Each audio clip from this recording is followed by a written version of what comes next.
Rigoberto Sanchez got a huge ovation after coming back from having a cancerous tumor removed. Touchdown, Chargers! Jackpot, baby! Allen, touchdown! Jake Kumaro! Rodgers, eyes on the end zone, touchdown! David Montgomery into the end zone with a couple piggyback rides. Caught! Landry's got it! Touchdown! Dez Bryant! Great step off! How handsome of that! Oh, 75 yards! Corey Davis to the house! QT caught it and fumbled inside the 5, and the Texans will lose to Indy again! It was a tight diamond basketball shovel pass. Hardman with the catch, sprint option. Bell finishes it off. 2008, the last time the Patriots did not make the playoffs. DeAndre Hopkins puts his hands up and he catches it. Carlos takes the touchdown in from 50 yards out. Antonio Brown, touchdown Tampa Bay. C.D. Lamb with a kickoff return. He's in, broken up by Marcus Mann. The Jets will get their first win of the season.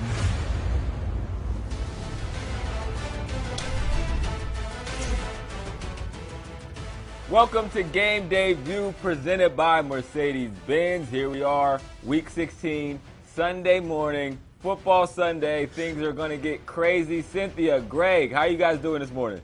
Good. I'm good.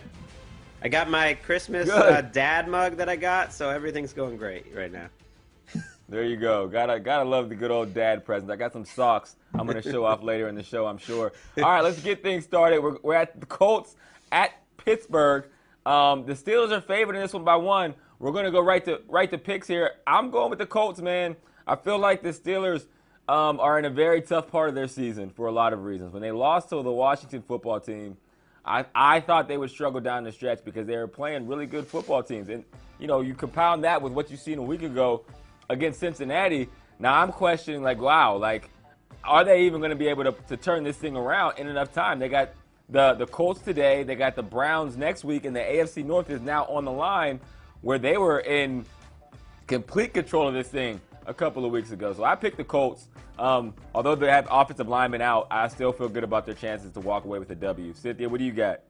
This is one of my finest. I have the Steelers winning this one by 2. I had it that way back on Friday when we first started talking about this. But the interesting part here, with those tackles out, those offensive linemen, that's a really big deal for the Colts.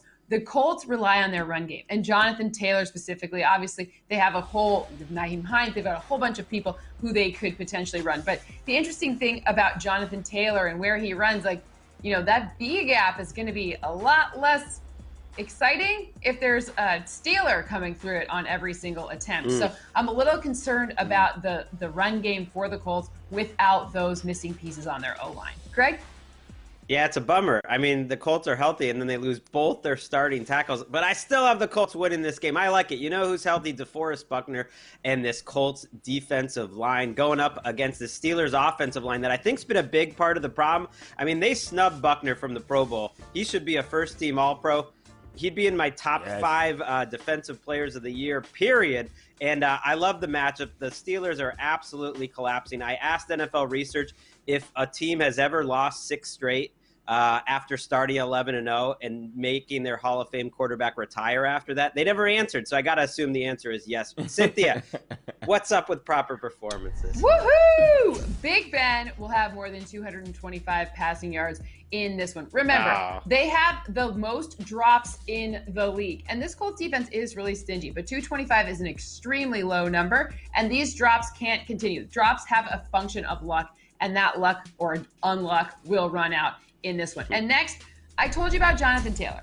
I know that I said I'm concerned, but 62 rush yards seems like a low number, so I think he's going to have more than 62 on the ground. Overall, it's going to be relying on him to make sure that there are no turnovers, because we know we can't keep Phillip Rivers. No turnovers. More babies, no turnovers. What's next? All right. Let's do a little Panthers at Washington.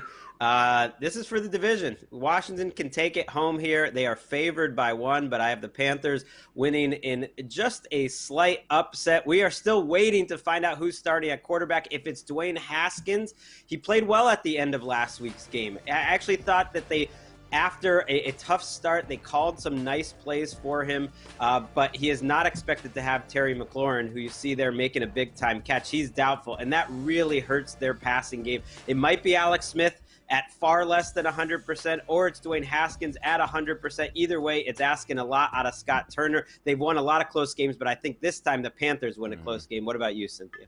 I'm not asking Haskin to win the game. We don't know who's playing yet, and this has switched since Friday. I have 23-20 now for the Panthers. Before, it was Washington. No Alex Smith, no Terry McLaurin. Fantasy championships, oh my gosh, that's going to be a problem. So the switch here, this happened because this assumes that there's no Alex Smith. Now, if there's an Alex Smith, you got to come back, and I'll tweet out a difference. But this is Dwayne Haskins, no Terry McLaurin. And by the way, Antonio Gibson is active. So if you're relying on J.D. McKissic for your fantasy purposes, you got to look elsewhere because that could be a shared backfield. Hawk?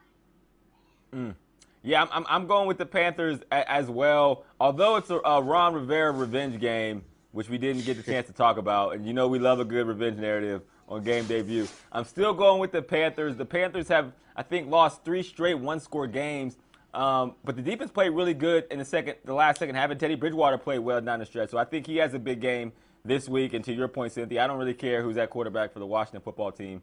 I still feel good about my Panthers pick. All right. Next up, we got the Eagles at the Cowboys. The Eagles are favored by 3 in this one. You know, this is an Andy Dalton household for a lot of reasons. I actually talked with him through text this week, and I feel even better about my pick because I feel like he's putting it together down the stretch here for the Cowboys. He's had a couple of nice games, and he's in a situation where he has to figure out, okay, what's his contract going to be? Is it going to be with this team? Is it going to be with somebody else? These are the last couple of weeks to kind of put that tape and resume on full display, and what better way to do it against the Eagles team that is trending in the right direction. How about you, Cynthia?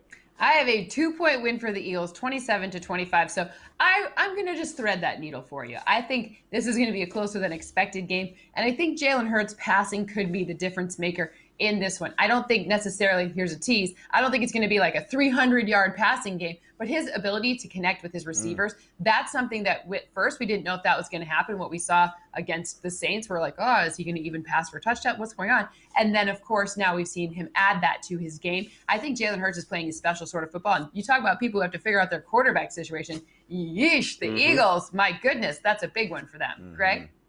I figured it out for him. Play Jalen Hurts. They're going to win this game 28-24. You had Andy Dalton texting. I had Jalen Hurts texting me. He said, take advantage of your boy Hawks' biases. He said, do you really think the NFC East is going to be clinched in Week 16 with Washington? No, it's going to go down to Sunday Night Football. Me versus Washington. Al, Chris on the call. Look at my throws, Greg. Look at these go balls. They said I couldn't throw it. I can run it. I can throw it.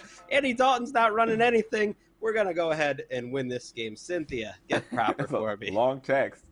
All right. So we talked about Jalen Hurts and those goes, and he's going to go for fewer than 241 passing yards. Now, I'm not saying it's going to be a bad passing day. I'm not going to say that it's going to be like he's not going to be able to pass. I'm just saying 241 is too high of a bar. It's going to be down 220, 230. That's a little bit more realistic in this one. And then on the other side, another negative Nelly situation here. We don't like when things are less than, fewer than, any whatever grammatical thing. I get a lot of grammar corrections on less than, fewer than, lower than, whatever. 71 receiving yards is too many for Amari Cooper. This defensive front is going to cause a lot of pressure. I don't think it's going to be the situation where Cooper has a ton of receiving yards in this matchup. What is next? My goodness.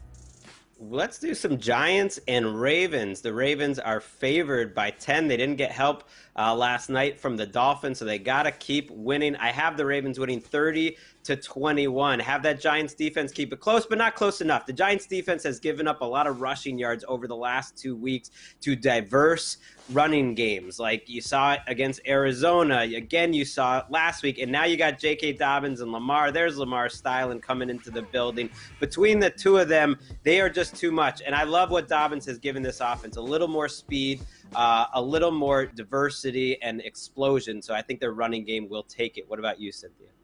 You know why you tune in on Sunday morning? Because when my score says 27-17, you got to know what that really means, because that's exactly what somebody else says that it's going to be. Now, for me in this one, with Daniel Jones playing, I think that number could go to 11 or 12 very easily. In other words, more than 10, highly likely. Why? Because Lamar Jackson has been really good outside the numbers. That's an area where we didn't see him have a ton of success in the first part of the season. Now, he's really improved there. And part of that is they're kind of letting him run and do the things that he wants to do, and that's where his receivers are going. So it's working out. They're kind of having fun. I hate to make it so simple, but they're making it so that it's easy for him to do the hard things and keep making it look easy for all of us. Hawk, what do you have?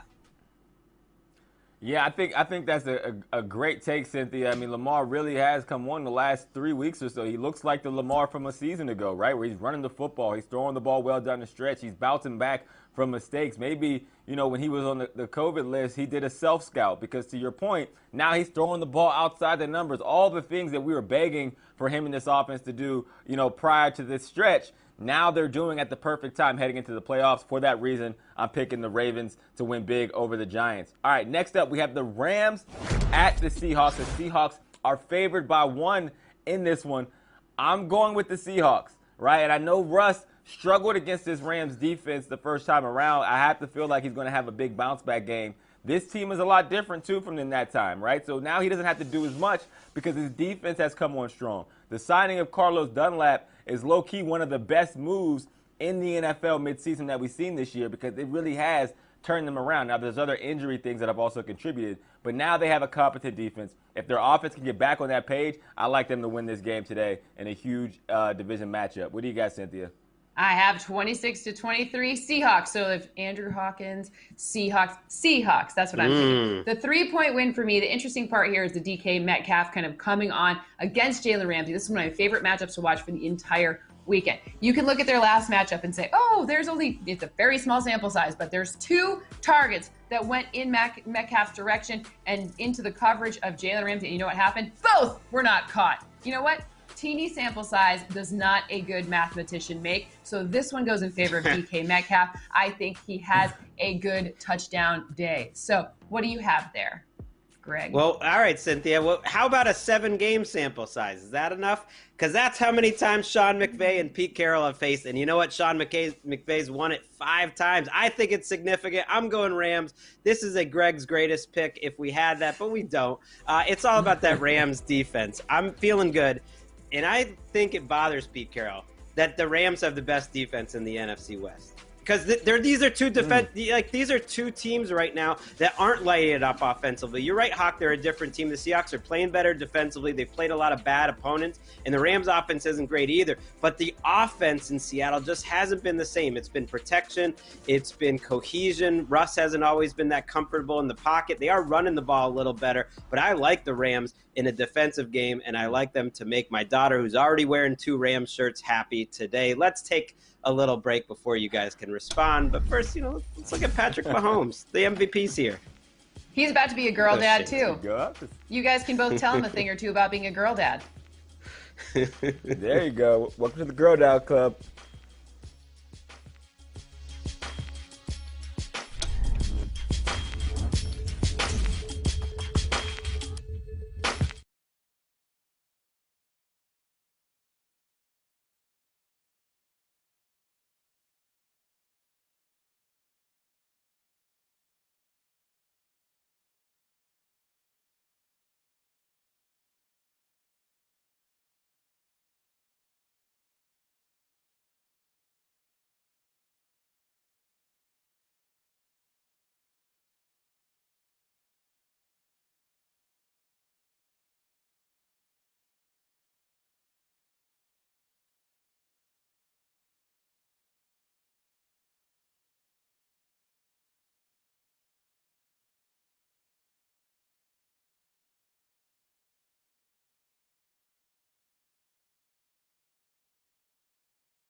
Time now for Drive to Excellence, presented by Mercedes-Benz. 2 weeks left in the regular season, and Cynthia continues to lead Hawk and Greg. I hear we're giving out bonuses for picking a tie. Cool. I'm going with a bolo. That was Drive to Excellence, presented by Mercedes-Benz. I'm going to have to pick a tie here because there's no way I can catch up on Cynthia. And the only real scenario for me is Greg also catching up and me ended up in last place, which I'm fine with. I played for the Browns. I'm a Lions fan. All right. Yeah, we've all, we've had our fair share of losses, Cynthia. All right, Titans at Packers. Packers are favored in this one by 3. I'm going with the Packers because I do trust Mike Pettine's ability to at least mitigate, some of the big playability from Derrick Henry. Because that'll be the biggest question mark. Can they slow him down? They're not going to be able to stop him.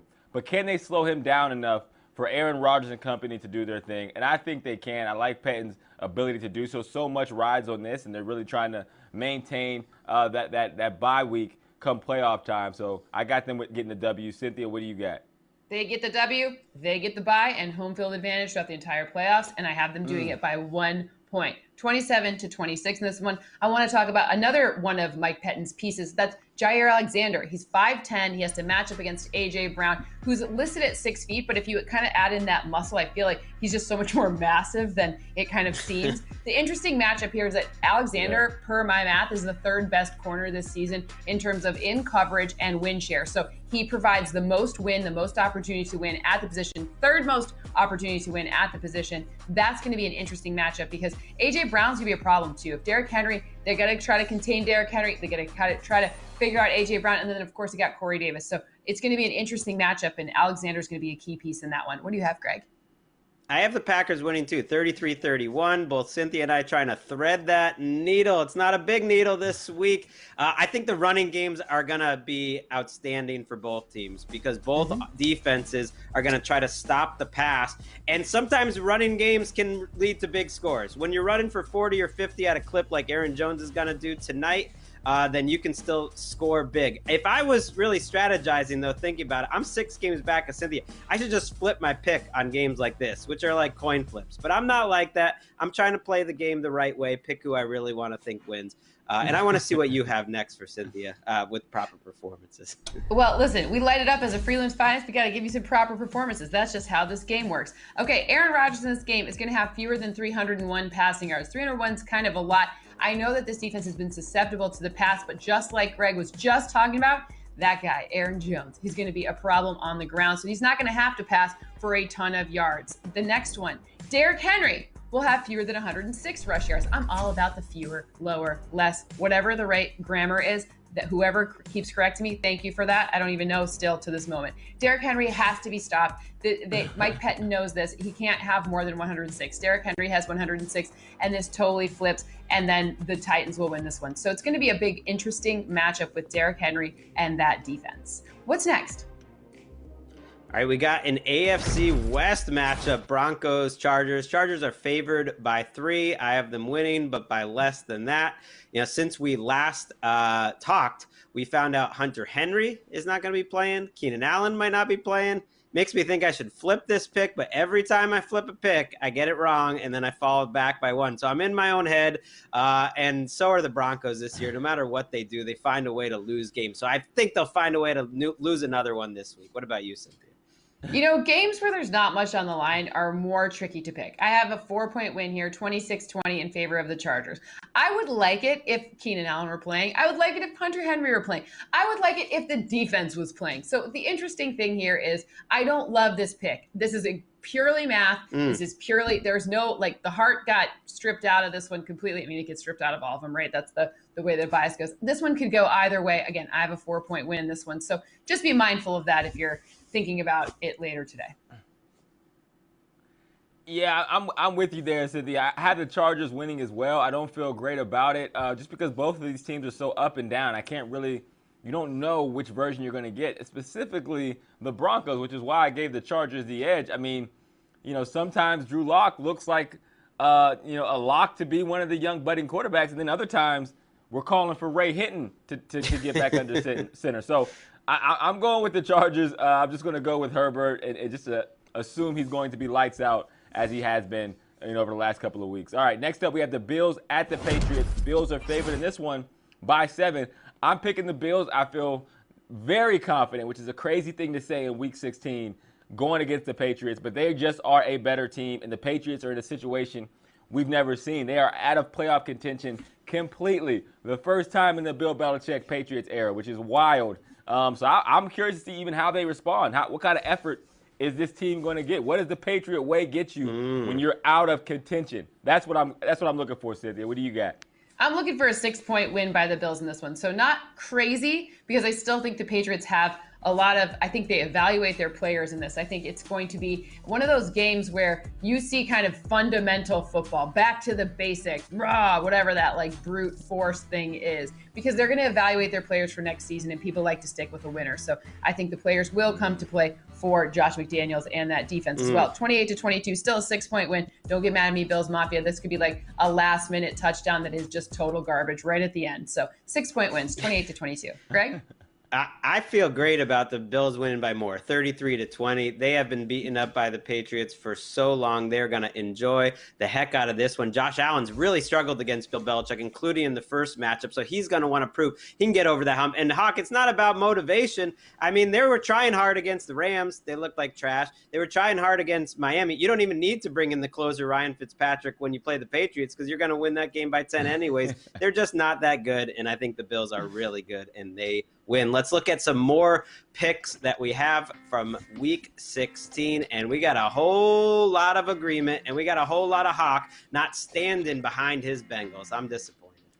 I got a Browns update. Hey, man, I had a much bigger Browns win before, so be careful. Browns, with all those receivers out, you got to make sure and kind of downgrade what you think's happening. And by the way, Jedrick Wills isn't playing either, so Browns are missing a lot of pieces. Oof.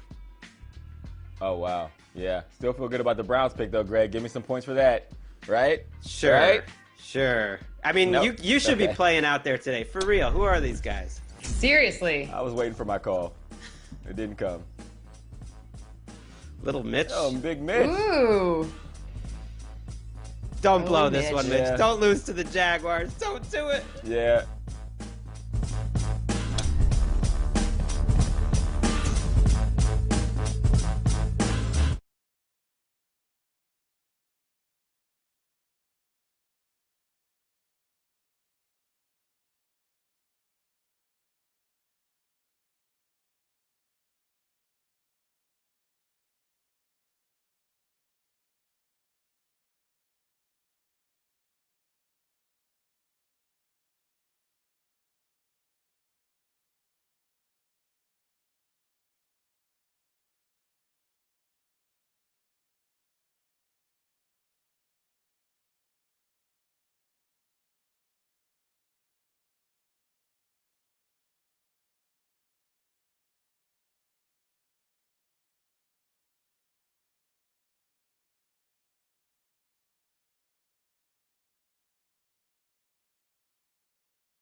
Daniel Jones looking like a robot. I don't know what he's doing there. It's not giving me a lot of confidence in the G-Men today.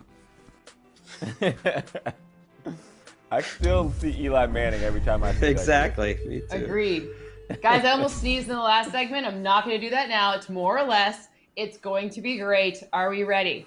More or Please. less than Let's do it. 54 points when the Titans and the Packers face off. I want to point out, this used to be 56, and now it went down to 54 because it is cold. It is windy. It is all of those things that winter brings at Lambeau Field. So more or less, y'all.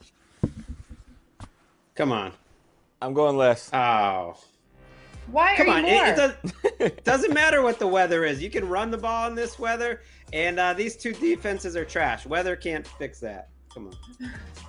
Weather doesn't fix trash. That's what we just learned. All right, next up, more or less. Eagles at Cowboys. This one's indoors. More or less than 49 points in this one. 49. Greg's really debating I'm this going one. more. I said it earlier. I think Jalen plays big, but I also think Dalton plays big. Yeah. So I think we get a better game than we both expect, more than 49 points. Okay, I'm with you. I'm with you completely. I have more. I have 52 points. 27 to 25 equals 52. Okay, Bills at Patriots. More or less than 45 points. Bills at Patriots. More or less. I've been on Team Moore all year. It's still happening. You saw it on Saturday. Teams are lighting up the scoreboard still. It's the year of offense. Go Moore. All right, what do you have, Hawk? You think less?